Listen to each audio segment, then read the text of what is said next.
Good morning, students. Myself, Dr. Monika Khetarpal. I am Associate Professor of Physics in Government Dungar College, Bikaner. Students, I am dealing with the first paper, that is Classical Mechanics of MSc Previous Physics. We were discussing about Hamilton-Jacobi method. In our last lecture, I have derived the partial differential equation of Hamilton-Jacobi method. In our today's lecture, we will derive the solution of Hj equation. So, before starting my today's lecture, first of all, I am going to tell you a brief review about the Hj equation.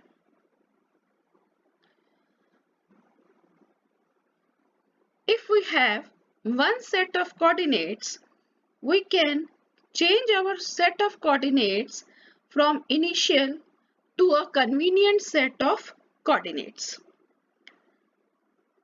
Earlier, we have adopted this process when we have changed in polar coordinates from the Cartesian coordinates. Because polar coordinates are more convenient if we solve a problem of central force. And in Hj method, we change our old coordinates to new coordinates capital Q0, small q0 and p0, and these are constants. We have derived an equation H which has a functional dependence on coordinates q1 to qn and del f by del q1 to del f by del qn and time plus df by dt. This equal to 0. This partial differential equation, it is the Hamiltonian-Jacobi equation. Now, this equation is more convenient than earlier equation because we have reduced our number of variables by n. This is our Hj equation. Here capital P, the new coordinate, is a constant. It is not a variable. The solution of this equation, Hj equation, is termed as Hamilton principal function. And we will express this, denote this principal function by letter capital S. Now we'll find the solution of this equation. Since this equation is a partial differential equation, and when we will integrate it, on integration we will get constants of integration, and this equation is a function of n plus 1 variables. That means in order to obtain a complete solution, we have to integrate it n plus 1 times. On every integration, we will get a constant of integration. Let the constant of integration is denoted by alpha. Now, since the variables are n plus 1, so we will have n plus 1 constant of integration. That means there are alpha 1 till alpha n plus 1 constant of integration. And we have denoted the solution by S. So the solution will be S, and that means S plus alpha. Here alpha will simply be the additive constant and it will not affect our transformation. So we can have S to be a function of n constants of integration, that is S is a function of alpha 1 alpha 2 till alpha n, that is S equal to, which has a functional dependence, S q1 till qn and alpha 1 to alpha n and the factor t. Now in order to obtain the Hj equation, we have used a generating function. This generating function was of second form.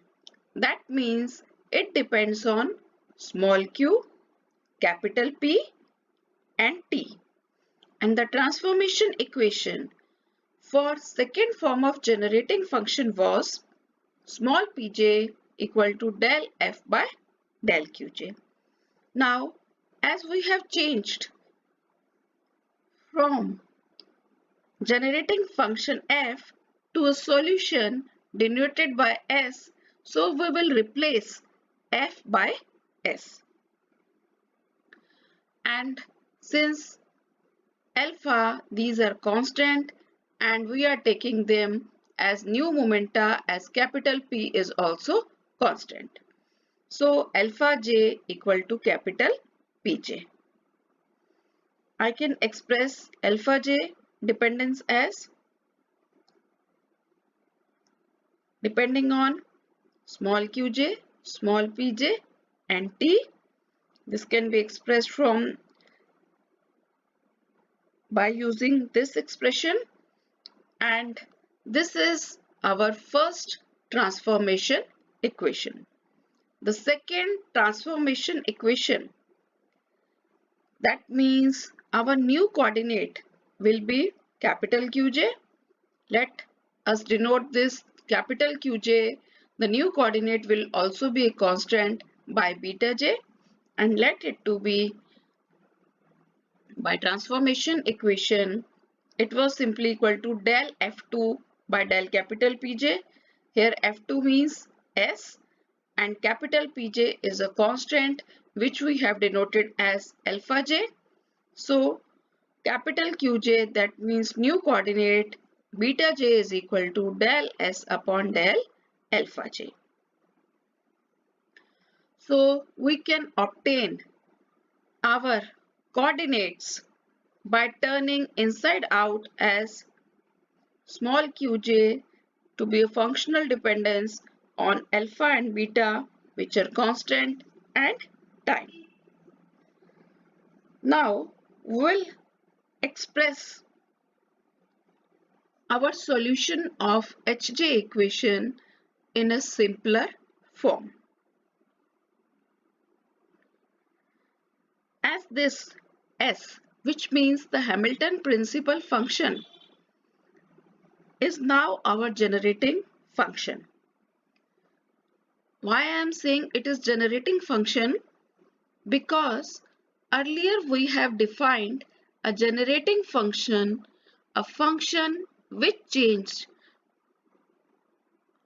our old coordinate to new coordinate as a generating function.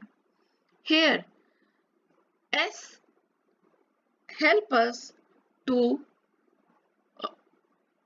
S is a function which help us to achieve new set of coordinates. So we are denoting S as the generating function which gave rise to the new set of coordinates which are constant, and this is specifically in the Hamiltonian-Jacobi equation. As S is a function of small qj, alpha j and t, by taking the time derivative of S, dx by dt,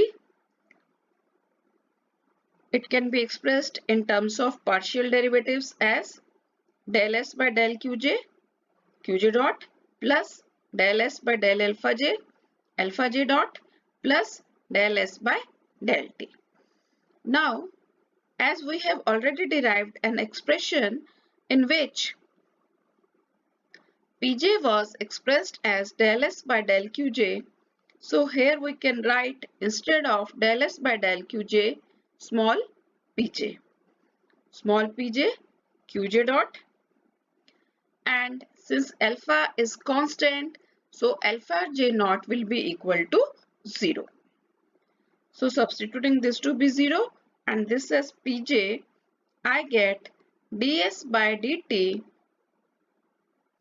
equal to summation pj qj dot.